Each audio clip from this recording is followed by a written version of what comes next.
noon mula rito sa Taguluan, Misamis Oriental, siguro nasa 20 kilometers. Pero okay, ayun. Nasa 20 kilometers mga angkol mula rito sa Taguluan papuntang Malitbog. At matinding ahon yan mga angkel, kaya paghandaan natin. Pero mula Malitbog may aakyatin na naman tayong bundok mga angkel papuntang waterfalls. So nasa 15 kilometers din yon akyatan, kaya paghandaan mga angkel. Budol na naman ito. Ito mga angkol ang ahon. Diyan natin lalaspagin si Chinggo mamaya. Kapila talaga nagkuhan di kung nagruta ka na, di ba? Kaduha Kedua na siya ni Subida. Kedua pa. Kedua na siya ni Subida. Pabada mong gurmo diri ka Sagara. So pangalawang bisis natin ngayong aakyatin ng bundok na ito mga angkel. Pero unang bisis ito ni Erickson, kaya tunghayan natin mamaya.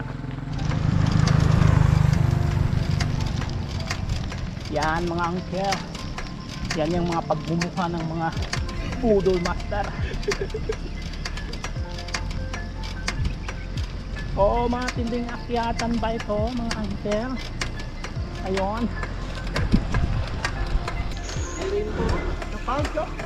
Kapag dolarin budol. Warning na. Budol na. Budol is coming. Budol. Oh, ring budol. Eto mga angkel, ahon na. Morning pa lang, ahon na mga angkel. Tunghayan ang ahon na ito mga angkel. Dito madalas mawala ng pag-asa si Chinggo. Chinggo, kumustang lagay natin dyan? Nawala ng lagay. Buti-buti pa rin. Nawala ng lagay.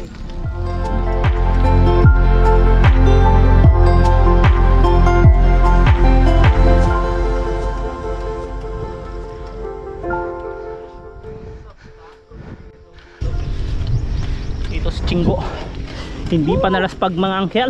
Welcome back, Paul. Pero hindi pa tayo nangalahati mga angkel. May maraming ahon pang nag-aabang. Tunghayan natin mamaya kung mababawasan bang kagwapuhan ni Chinggo.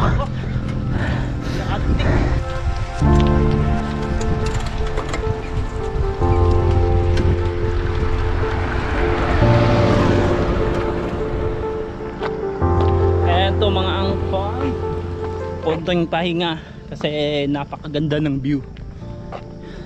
Isang napakagandang excuse upang magpahinga tayo sa mga ahon mga angkel. Itong picture taking na ito. Eto, kitang kita dito yung dinadaanan natin kanina.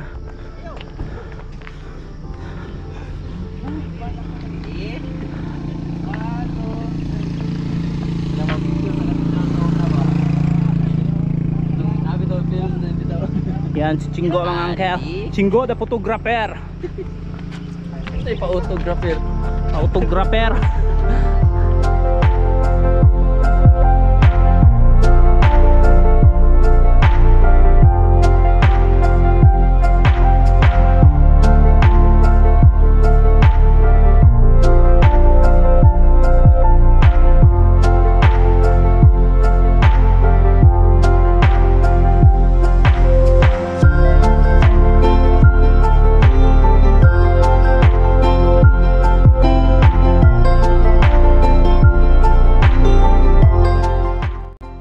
Nasa Malitbog na kami.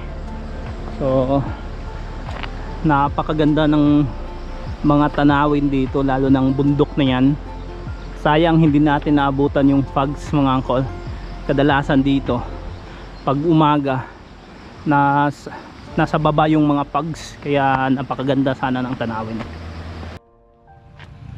Eto mga angkol, nasa Malitbog Cultural Center tayo mga angkol. At eto si Chingo, nagpapapugi na naman.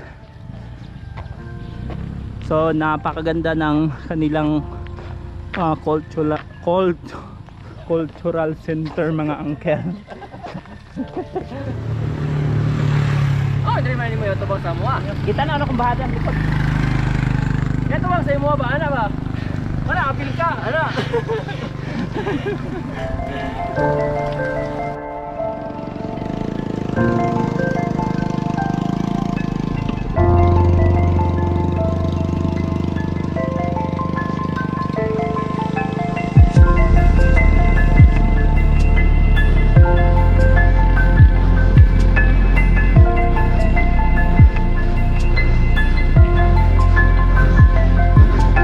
Sa wakas nasa San Luis Malitbog na kami. At eto, parang hindi nalaspag si Chingo kasi nakangiti pa mga angkel. So mula rito mga 5 kilometers na lang siguro yung destination natin na waterfalls. So konting-konti na lang, konting timbot na lang mga angkel. At pang adu.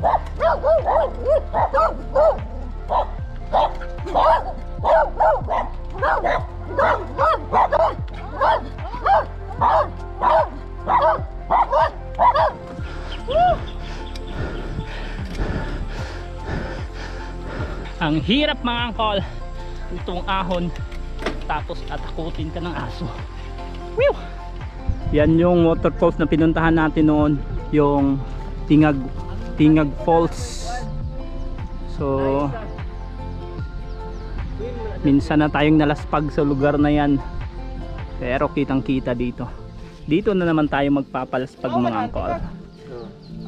May pupuntahan tayo ditong another waterfalls. Laspagan na naman. Ano? Kita ka ni? Bato. No, gamay kasi siya bitaw ngani gaputi. Katay mong gingon. Katong abay niya ba nga gamay? Laro true. Kita. Mo man katong tingag, di ba? Ang likod niya ang iyang pikas din nga balls. Ito ang palatandaan pag laspag na yung may-ari mga angkel. Hindi na kayang tumabi ng bike. Yan, yung pula, yan ang pinakalaspag. Tingnan yung mga angkel, pang-akyat na ng lubi yung ginagamit niya. Eto, pang-akyata na rin. Oo. Ito yung pangmamaw mga angkel. Mo na gamay. Ni minsan hindi siguro nagamit ito.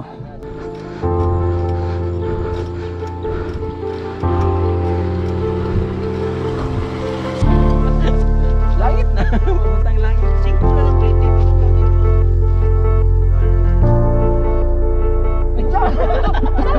Uy, adyo.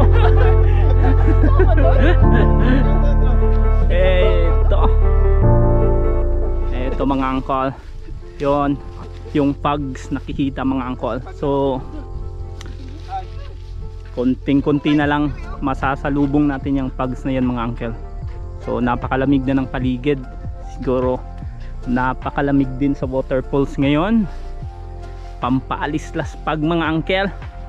Sana nga maalis yung laspag natin, kasi nabudol na tayo ng mga mambubudol na ito. Aba, Chingo the model, tingnan yung mga angkel. Yan yung pugs mga angkel na nasa daanan na talaga, nagpapatunay na nasa tuktok na talaga tayo. Buti na lang malamig ang paligid mga angkel, dahil kung hindi napakalaswag sana natin.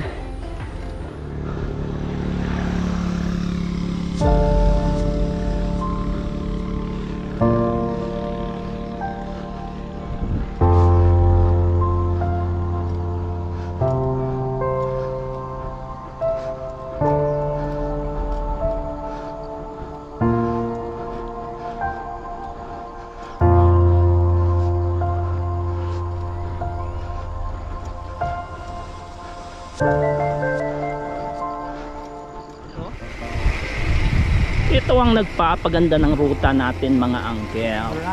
Tingnan mo, may mga dalaga.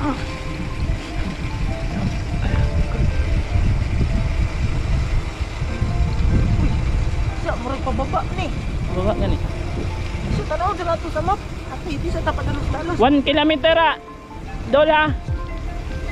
Mutana sa taas na. Oh, naroon dito. Eto mga uncle. So ito na siguro yung destinasyon natin. Magtatanong tayo dito sa mga locals. Wow, may ano pala sila?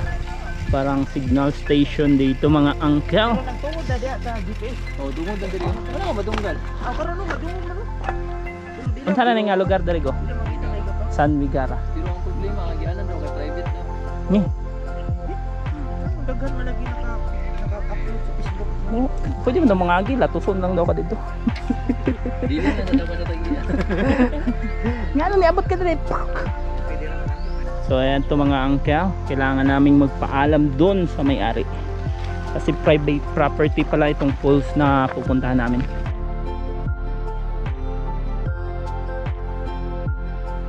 A few moments later.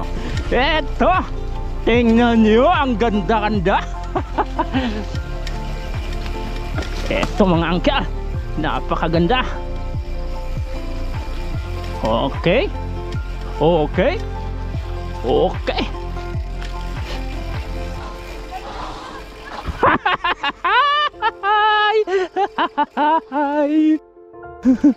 Ayun mga angkel. Kita nyo yun? Wala ka dyan, slide.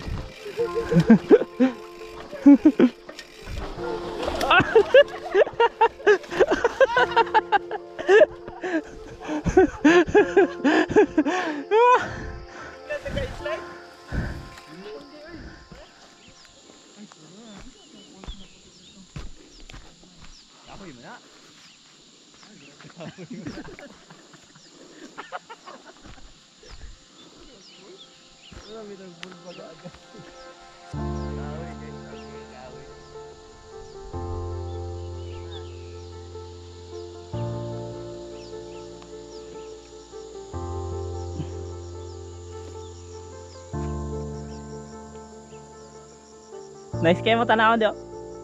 Dal mura kagad sa langit doon. Yan na. Pero gani. Napakasarap sigurong mag-camping dito mga uncle. Ito yung magiging background mo pagkagising mo sa umaga. Sure dia padul ka karon.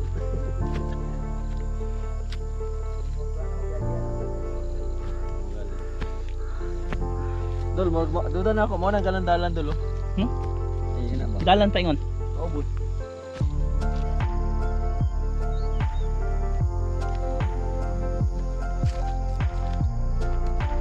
Ito mga uncle, kitang Quiabo. Kitang Kigol ni Chingo mga uncle. Ito overlooking din. So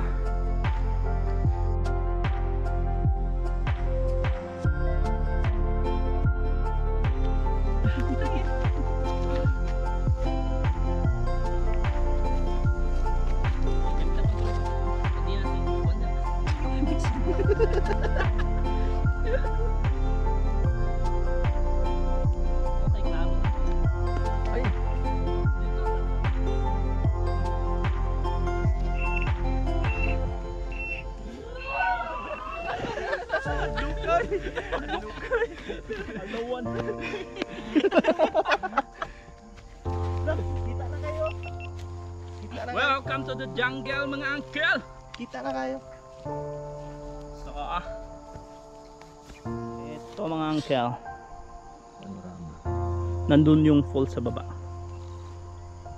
Kaya kaso hindi namin mapuntahan. Ayaw kaming papasukin kasi masyado daw kaming gwapo.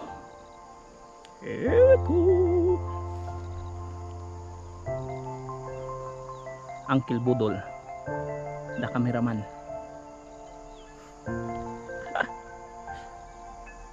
Dapat ang ending anak gwapo.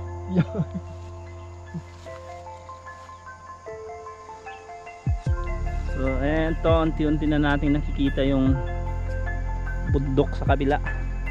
At saka yun, mayunggoy mga uncle, yun nakaputi.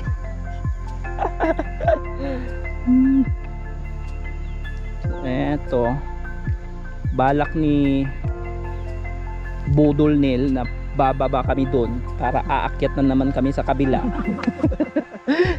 Tamang iyakan lang.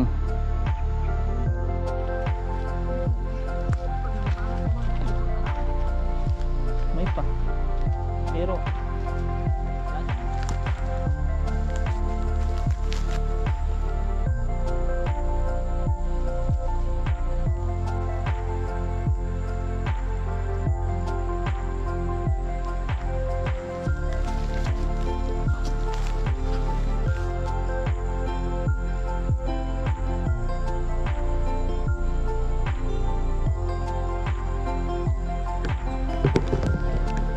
eto mga uncle, gamot sa budol, napakagandang tanawin. So sa sino mang nagbabalak na magpapabudol, punta lang kayo dito mga uncle. Ito ang isa sa magandang tanawin dito sa Malitbog Bukidnon mga uncle, overlooking. May rice terraces doon sa baba, pero hindi masyadong kita dito kasi masyadong makapal yung fogs mga uncle. Eto mga uncle, pauwi na kaming Cagayan de Oro. Oy,